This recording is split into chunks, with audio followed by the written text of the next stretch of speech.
Indian Red Cross Society Manipur State Branch की अनौबा term 2026 तगी 2029 की अहानबा Management Committee मी फवमा Society असिगे office Thangal Bazar MG Avenue दा हौखिबा नुमित अमदी ngasi IRCS MSB की Chairman नरेंद्र निंगोंबना मयाई टांगबा लौदना पांगथोखरे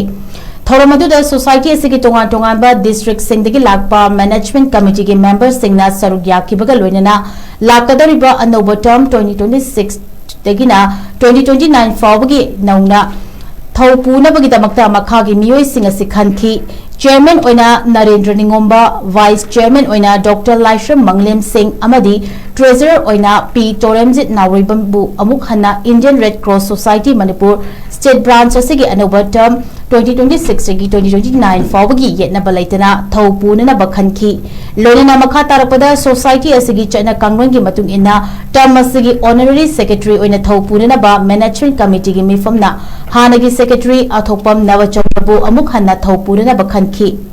निंगसिंग बयाई इंडियन रेड क्रॉस सोसाइटी की एक की मतुंग इना स्टेट की गवर्नर सिंगना स्टेट ब्रांच अदुगी प्रेसिडेंट ओइना रेड क्रॉस की थबक सिंह पांगथोकलिबनी।